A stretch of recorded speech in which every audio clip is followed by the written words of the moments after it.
Si tidur dah, lo tidur aja. Ya di situ si Hamdan mikir, coba nih gue sendiri ini udah tahu nih posisi puncaknya.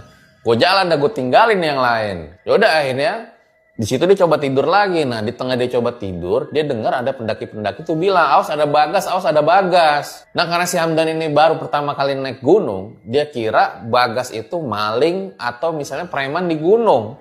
Padahal si Bagas ini adalah ya babi gitu loh. Hingga akhirnya pas dia mau coba tidur lagi tuh setelah berisik-berisiknya udah hilang, dia lihat jam. Loh, kok jamnya jam 12? Padahal tadi tuh di jam 3. Dan dia ngerasa itu bener tadi jam 3, kok sekarang jadi jam 12. Udahlah daripada dia pikir aneh-aneh, dia coba untuk tidur. Sampai akhirnya dia tuh dibangunin sama Ompi. Bangun-bangun, ini udah jam 3. Yaudahlah akhirnya mereka jalan tuh untuk summit. Nah ketika summit itu di tengah jalan Santot pengen boker. Yaudah akhirnya Ompi bilang, udah lu cari dah tempat buat boker sana, kita tungguin. Nah pas disitulah Ompi tiba-tiba bilang, itu dia ngelihat kayak ada sosok wanita putih di deket pohon. Nah terus dia nanya ke Hamdan, lu lihat juga Dan?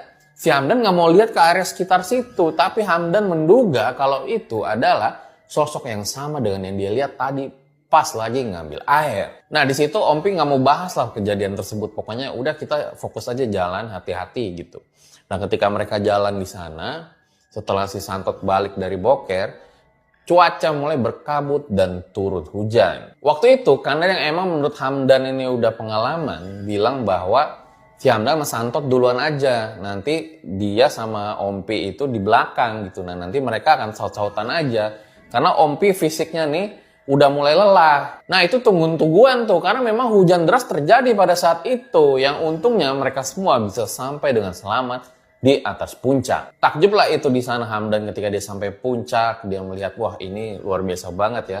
Pengalaman yang tentunya nggak bisa dia lupakan nih. Dia bisa pertama kali sampai ke puncak Gunung Gede. Foto-foto lah di sana dan juga nggak lupa buat ngopi. Nah setelah selesai mereka memutuskan untuk balik nih ke kandang badak. Tapi sebelum itu mereka pengen ke Surken dulu. Nah ketika mereka memutuskan ke Surken, kondisi fisik dari Ompi ini makin drop. Makin drop itu karena kakinya itu makin sakit buat dipakai jalan. Nah Kanda pun akhirnya memutuskan untuk pisah tuh. Dia pengen turun duluan menyiapkan tenda lah agar nanti yang lainnya itu bisa enak.